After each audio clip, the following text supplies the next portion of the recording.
ground. I think the work done on the aspirational districts is a great example of how industry and governments at every level can actually work together to build the nation ground up. So we are really privileged to have many other guests who have joined us here. I'd welcome all of you. And without any further ado, I'll now hand it over to Ajay to share his thoughts and take us into a conversation with the Honorable Minister. Over to you, Ajay.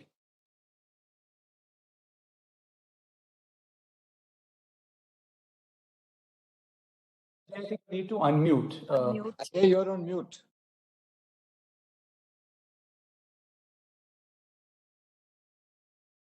Good afternoon and a very warm welcome to everyone joining this very special session on shaping a new India for a global role at the India at 75 Summit. It is my privilege to welcome Dr. Jaishankar, the Minister for External Affairs, Government of India, and one of our most articulate and well-read ministers.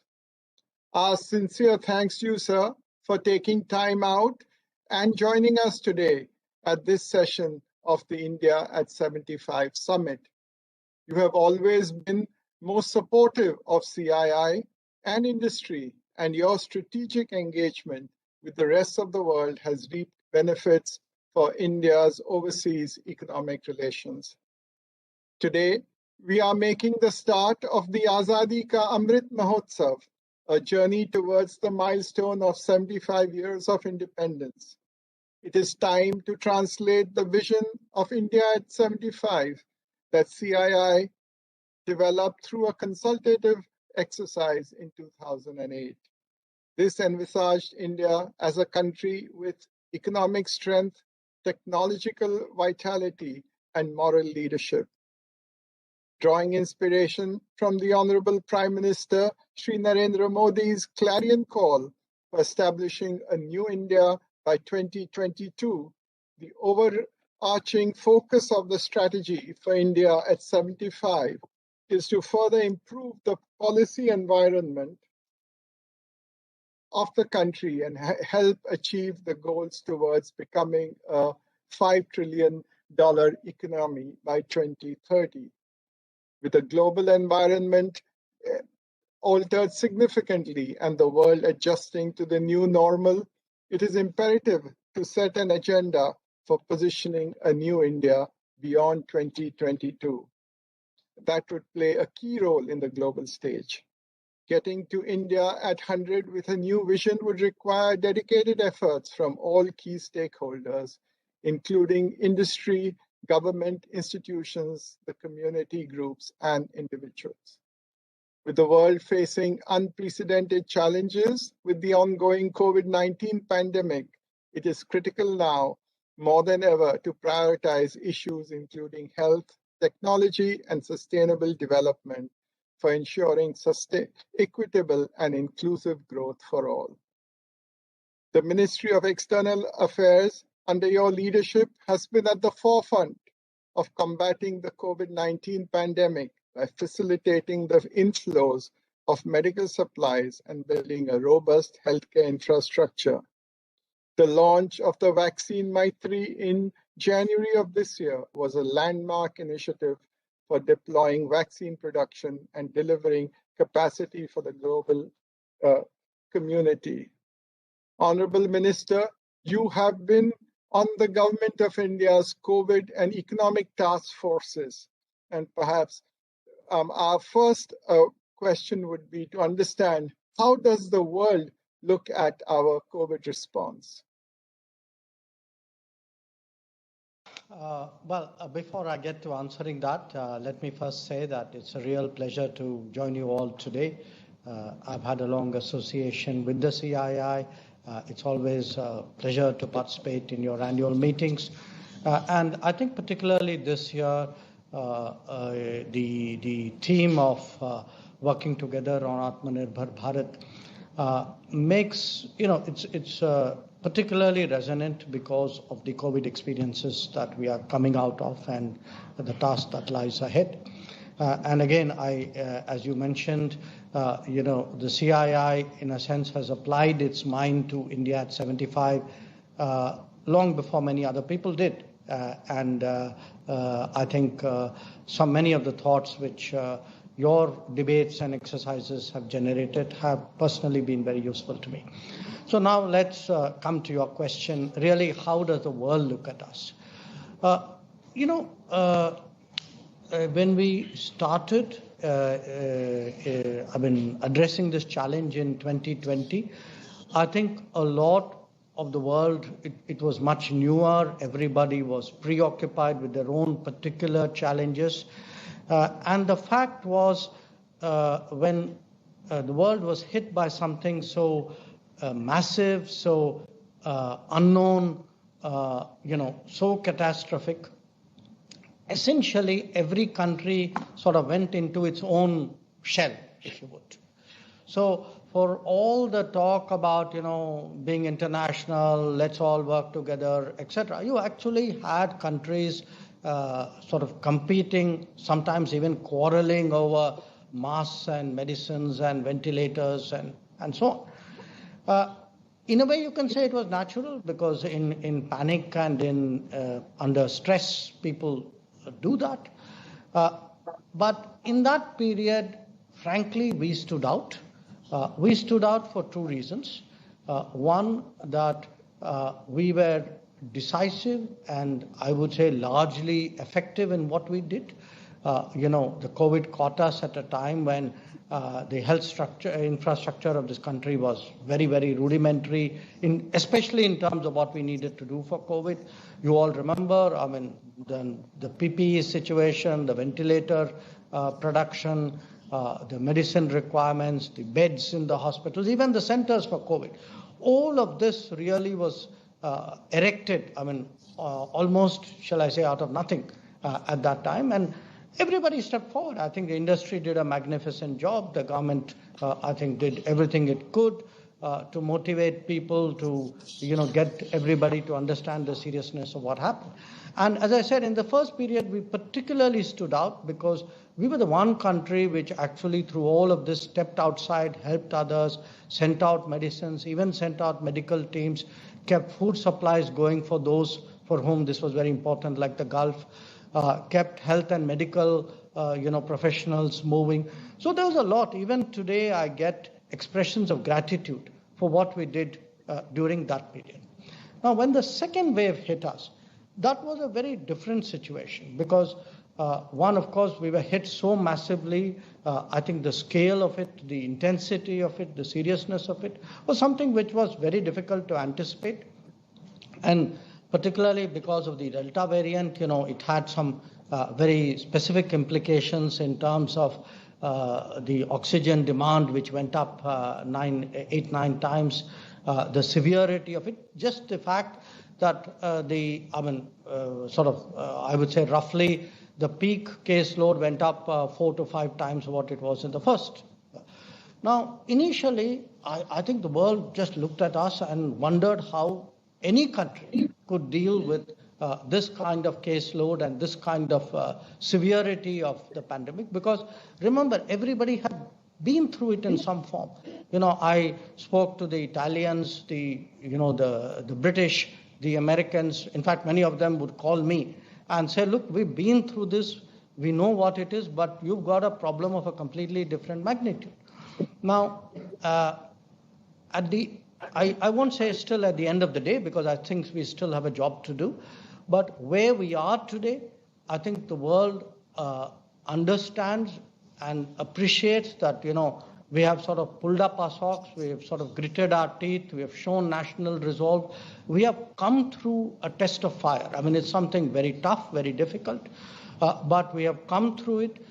We just like we kind of helped others in the first wave. I think the world stood by us in many respects in the second wave. I think you saw that, especially in terms of oxygen supplies, in terms of oxygenators, medicines. A lot of the medicines were in very critical short supply at that time. So the overall sense of the world is, okay, guys, you've had a very, very rough time, but we have seen you've got a government which has pulled you through. You have a national resolve. You have reserves of strength. We know you've dug deep and come through it. So I think overall that sense is there very much in the world. Sir, if I may ask, you said at the time of the first wave, because everybody was, looking at their own self and the world was next. How is it that we could get the support and cooperation of the other world, the other countries when the second wave struck? Is there something that we had done specially that helped us do that? Well, I would say to some extent, there is a karma at work, okay? They are good deeds especially during the first wave. I mean, look at what, for example, President Biden said. I mean, he said, during the first wave, you sent medicines and you sent equipment to us. So we sort of feel it's only natural that we should do the same. And that sentiment I encountered very, very widely. That I actually had my counterparts in many cases calling up, and some of them actually saying, look, there's nothing I can give you, but I at least want you to know that I'm with you, and there's a sense of solidarity out there. And I would say whether it was the hydroxychloroquine and the paracetamol supplies, the medical teams, even, I've met a lot of Gulf ministers in the last few weeks. Every one of them appreciates that we did something special for them in terms of keeping the supply chains, the food supplies especially, the health workers moving at that time. So the fact is, if you are good to the world is likely to be good to you. I can't guarantee that, but I would say it's a likelihood. And I think our vaccine supplies as well, the fact that we contributed to the COVAX initiative, the fact that in many cases, especially in the neighborhood and in a lot of smaller countries, a lot of small countries who wouldn't have come within sniffing distance of vaccines, if they got enough to take care of their health workers, which was vital for them, it was in large measure due to us. And I think we've definitely reputationally come out of this much stronger. No doubt about that, sir. So what are the learnings that we can take from the second wave so that, everybody says the third wave will come, whether it comes or not? What are the learnings that we can take, and what can industry do about that as well? Well, there are immediate learnings, there are long-term learnings. I would even argue there are pre-learnings. I mean, if you, think of the COVID as the biggest stress test that our society has undergone in 100 years. Because the last time the world saw anything like this was the Spanish flu. None of us are old enough to obviously remember that because it was 100 years ago. But even before COVID hit us, the Prime Minister and the government had already started focusing on the health, the need for an adequate health infrastructure and health coverage, which is why you had the Ayushman Bharat initiative. If there is one big takeaway for me, it is the need to really ramp up our health infrastructure. In some ways, the two waves of COVID have probably hastened a lot of things on the ground, which would have happened perhaps more organically and slowly had the COVID not hit us. The second, I would say, which is directly relevant to CII, is the COVID really exposed many of the lack of basic manufacturing and capacities and capabilities in the country. I mean, you remember the ventilator issue in the first wave. A lot of the, we were importing oxygen cylinders, oxygen tanks, oxygenators, trucks to move oxygen. Now, a country of India's size and seriousness, we should not be having those kind of shortages. And that, in many ways, reflects the uneven nature of our manufacturing.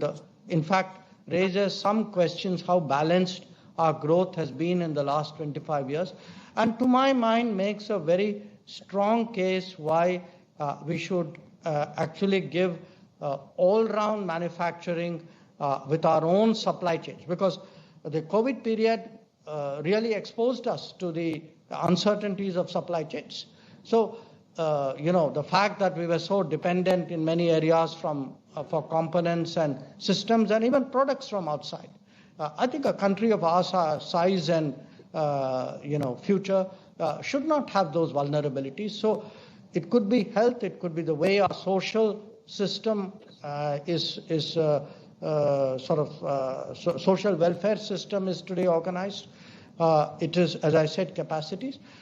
But having said that, I don't want you to think, it is a negative picture. I mean, on the plus point, I would say, remember through all of this, through these two enormous tests we've had, one thing did not happen. Unlike 100 years ago, people didn't starve. People didn't, the casualties were not multiplied because of lack of support from societies. The fact that we are today giving rations to 800 million people and we are reaching out to 400 million people to the bank accounts. I think, to me, that's a huge achievement. When you ask me what do people think of you, when I throw those numbers at people, I mean, frankly, the rest of the world is staggered. So you've raised two very important things. One, you said about healthcare spending, and I'll come to that second. And the other thing you said about manufacturing capacities. So if I may say so, that unfortunately, manufacturing has just not got the importance that the country has to give to manufacturing. So what is it that we can do to create national champions? That's where the government and the industry have to play a role together.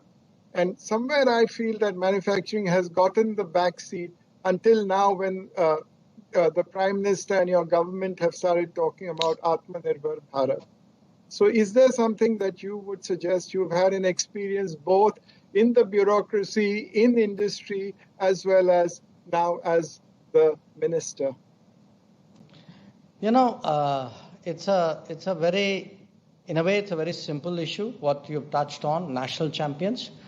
It's also, when you start dissecting it, it's a very complicated matter. And I'll tell you why. Typically in global conversations, when you use the term national champions, you think of a large enterprise which enjoys the full support of the government. Okay, so there's some basis for such an understanding. But to have a national champion, I mean, first of all, requires a mindset. A mindset not just on the part of that enterprise, not a mindset just on the part of the government. It actually requires a national mindset to have national champions. And I'll tell you what I mean by that. In terms of governance and I would say even politics, part of the mindset is an understanding that business enterprises doesn't mean profits and, plutocracy. Okay, that a business actually is employment. That at the end of the day, unless we find ways of growing employment, we are not going to get the prosperity and the progress. And you can't grow employment if you don't have bigger and more businesses. So there has to be that value that we put to production. If you look historically, our debates are much more, especially our political debates, are very focused on distribution. Right? I'm not saying distribution is extremely important, but you can't have debates on distribution divorced from focus on production. I mean, the two are two sides of the same coin. The second is really the business itself. When you said manufacturing hasn't been given attention, the concern for me is actually the manufacturers. Okay, because if manufacturers truly want to be national champions, they should be building the supply chains at home. We will not make national champions if our supply chains are based abroad. And at the end of the day, they all feed in, and our businesses are integration businesses. And I would very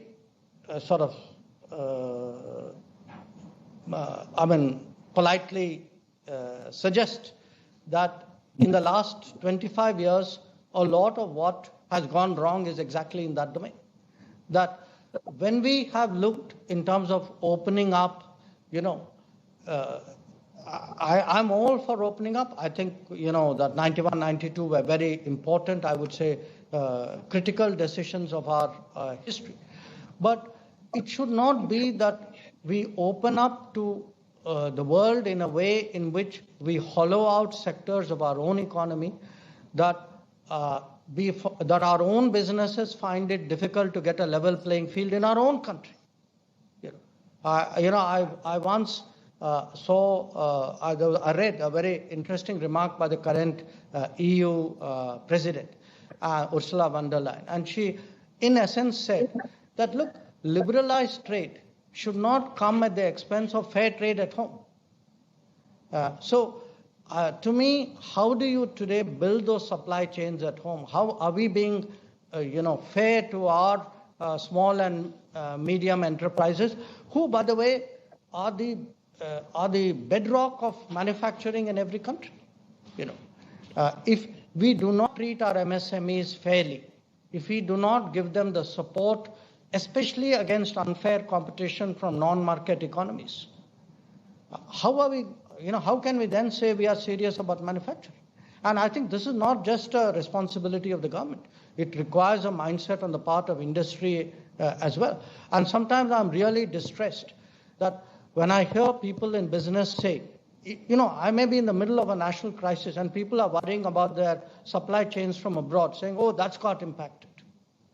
I mean, if you had built your supply chains at home, you wouldn't be worrying about what the impact of a crisis on our borders would be on your supplies. So I think there is frankly, a lot of room for introspection in industry, in business. And to my mind, Atmanirbhar Bharat is that kind of holistic approach. That how do we actually build deep strengths? How do, we often admire a Japan or a Korea. You can't expect their results and their outcomes without everything else which comes with it. And look at how they look after their supply chains and their vendors and their component producers. So, if I may say that some of these countries have really backed the industry. Let's look at, the crisis in the semiconductor industry today. I mean, the way Taiwan and Korea have backed their large enterprises to do that.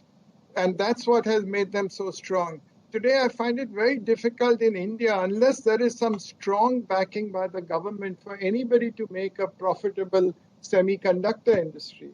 Also, look at China. Their cost of funding, the banks obviously subsidize capital creation of capital investment. How will we compete with them and catch up is a question that some of us keep thinking about. So if you have any ideas on that, sir, will be. Look, I think it's good that you are thinking about it. I think we should think more and obviously do more with that set of thought processes. The comparisons you have made, it's very difficult because the nature of the Chinese economy fundamentally is very different from us. So it's very hard to do those comparisons and prescribe analogous solutions. But when you ask me saying, how do you do better? One, of course, I noted yesterday what the Prime Minister said, which is government is willing to take leaps of faith and take risks and do bold things, and maybe it's time business did as well. Now, I understand, many of the challenges you face, but I also do think that if businesses wish to be bigger, do better, they have to be, in a sense, also take some of the risks which are associated with growth. The other part of it, I would say, is do look at some of the policies which have already been done, and I especially point to some of the changes which have happened during this COVID period. You look at the PLI schemes, for example. I think the performance-linked initiatives will have a very, very positive impact on manufacturing. I think some of the labor code reforms will do that. My sense is that the skilling initiatives, as they start to have impact on the ground, will deal with a perennial problem which Indian industry has faced. I would argue that the agricultural reforms have really cleared a lot of the underbrush for food processing and actually for agricultural exports to happen. So changes are happening. Government is, in my view, pushing today in the right direction. I think a lot of the bolder reforms perhaps haven't got the full due because the COVID situation, sort of really sucked all the oxygen for the last year and a half. But I'm very optimistic that a lot of this would have an impact. And especially when I look, a few days ago, we did a trade event with the Prime Minister and with CIM. Our trade figures our export figures for July were actually very, very strong. In fact, the strongest we've ever had. So I think, and again, my sense feedback from industry is many of you have done a lot of the changes which perhaps you've been putting off. Some out of choice and some out of compulsion. So I do believe that today, as we come out of COVID second wave, there is a good reason to be optimistic. I think you have a government, as you saw in terms of the retrospective taxation, which is really willing to sort of bite the bullet on some very tough issues. And I'm very confident that, if we can all kind of, I would say, really develop a stronger team spirit, spend less energy on, I would say, the more infractuous debates, get away a little bit from doing each other down and scoring points. I would say I'm pretty hopeful about where we'll be going. No, Mr. Minister, there's no doubt that a lot of reforms have taken place, and we can see the impact already there, and in the years to come, I'm sure that there'll be much more. But we have also now, the Prime Minister set such high aspirations for all of us. So we've also trying to expand our vision. How do we become amongst the top 3 largest economies in the world? And that's why my question to you was that. And so you have often spoken about that you need to be a superpower. You need not only to be a military power, you need to be a strong economic power. You've spoken about how the whole human development indices have to be strengthened. And I just come to a comment you made about healthcare spending. Today in India, we spend about 1.5% of our GDP on healthcare. And knowing the backlog that has been created over the last 70 years, how do you think we can go ahead and catch up so that we are not caught on the wrong foot the next time a COVID or something else comes up? Look, I don't think there are simple answers either on the health side or, frankly, in that whole catch-up business. Okay, I mean, as someone in foreign policy who's lived in many countries, and I kind of do comparative progress. I mean, that's really my business. I assess different countries. For me, they would be like stocks. Why is this doing better? Why is that doing not so well? I would say the history of progress is very much about countries who have found smart abilities to close gaps and get ahead. Now, And there's been a lot of that. I mean, if you look at what you call the rise of Asia, Japan was the first country to dramatically close the gap. Okay, the Asian tigers followed, ASEAN followed, China followed in the most dramatic way. So the challenge for us is, how do I know I'm behind, I know I have these shortcomings, okay? Within these constraints, how do I plan best that I get the optimal progress?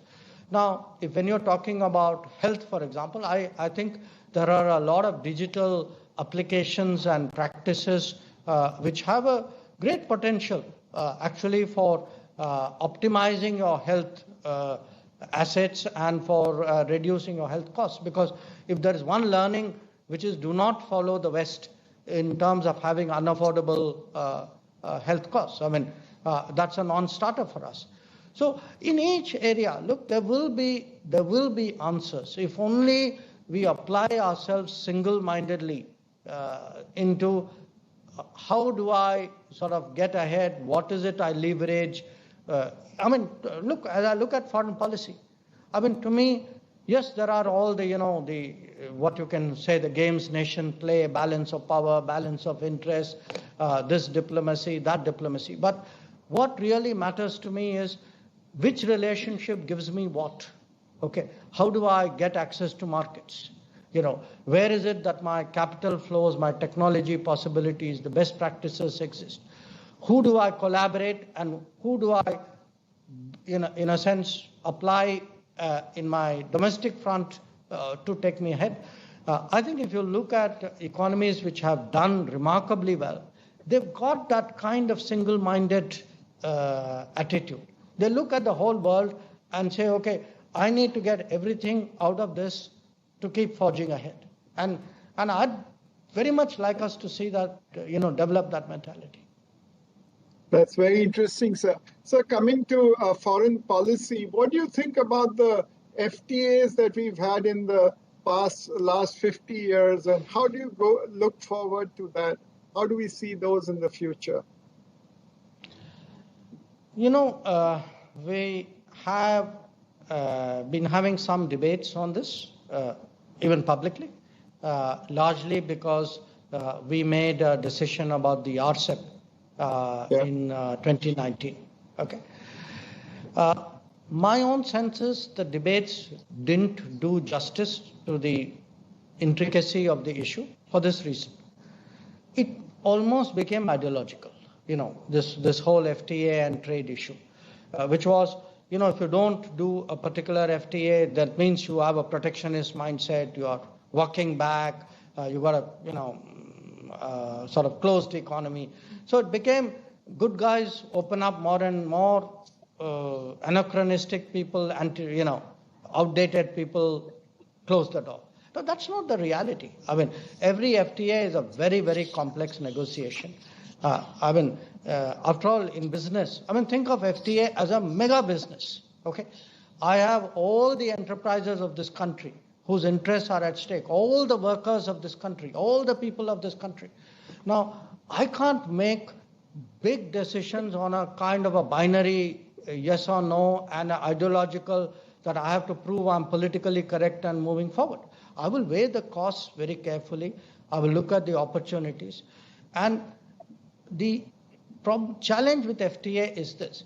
Every FTA in a way is unique. Every one involves a kind of a shall I say, cost-benefit analysis. And if you are not reasonably clear that you are coming out ahead, then you're not being smart going through with it. And in the case of RCEP, I think when we looked at the kind of surges that were likely, import surges that were likely, the fact that it would, it was involving a supply chain with relatively weak rules of origin and involving, economies which were not entirely transparent, which were not what we would call market economies. I think there were some risks out there which we would have been irresponsible looking at.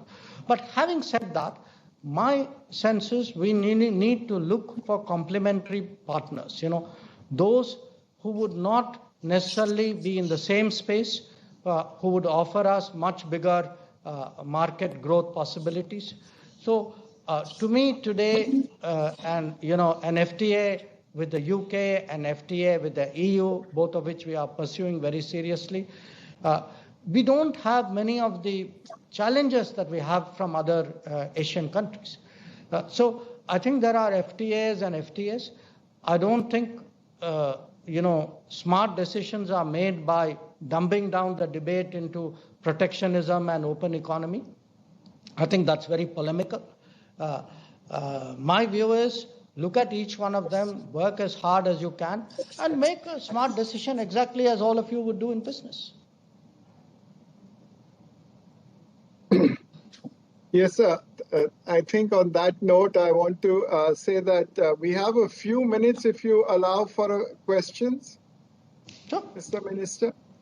Sure, please. So if any of my colleagues would like to ask the Minister any questions, please unmute yourselves and please limit your questions to a brief question.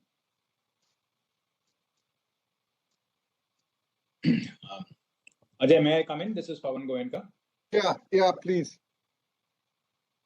Good afternoon, Minister.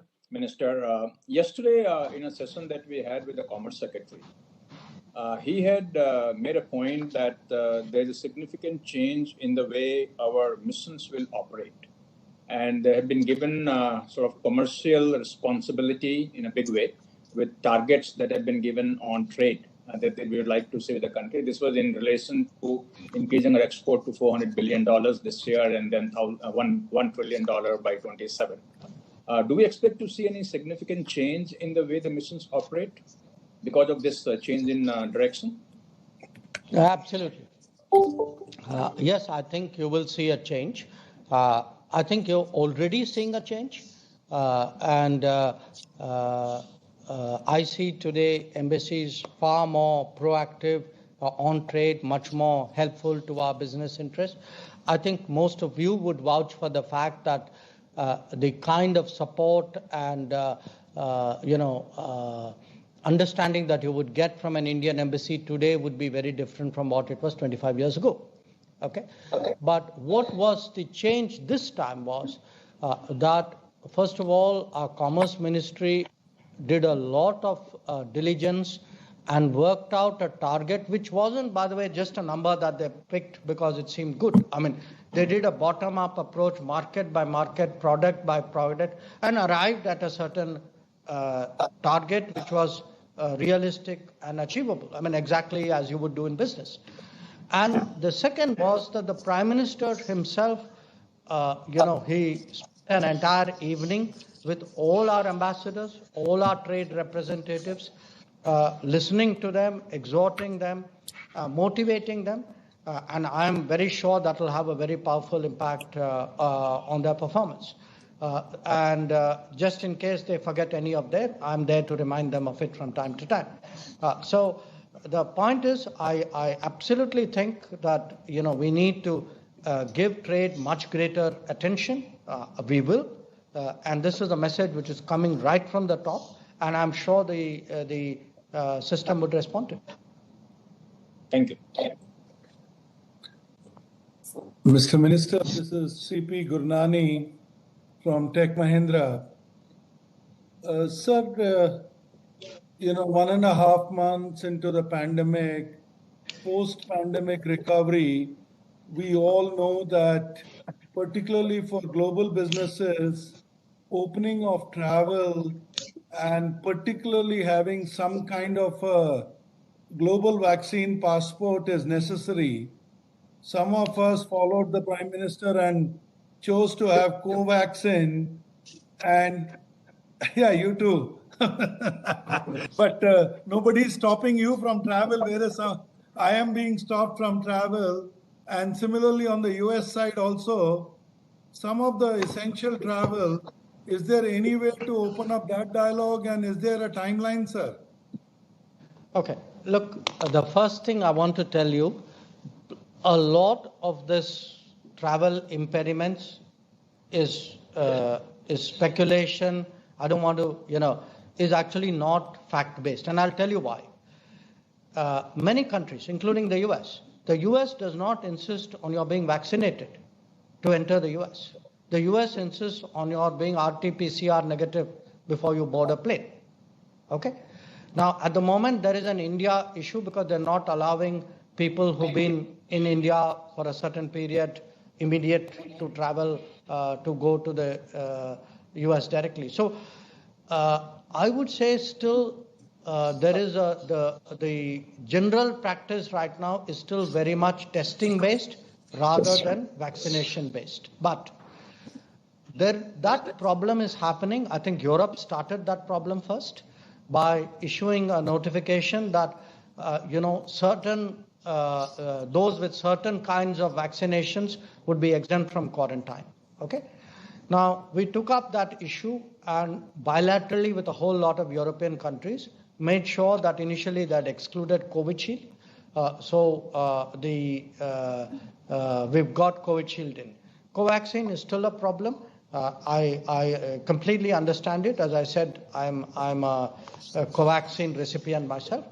I am hopeful that once WHO gives its approval for Covaxin, typically WHO takes 2 months plus, 60 days plus to look at this. Covaxin filed its application on July 9th, if my memory serves me right. So hopefully, I'm hopeful sometime maybe in September, we should get some kind of indication. Now, here's a solution which I think will in some form have to happen, because the fact is everybody in the world, the regulator has recognized a limited set of vaccines. Okay. Now, if countries only receive foreigners who have had that vaccine, very few foreigners will be able to enter any country. So the answer will have to be, to my mind, some kind of understanding on vaccination certificates, not on vaccines. And by the way, there is a precedent for it. If you look at yellow fever, there were yellow fever certifications. Okay, nobody said you have to have yellow fever injection X or Y. There was a broad commonality which people agreed on. Now, I think these conversations are beginning to get traction.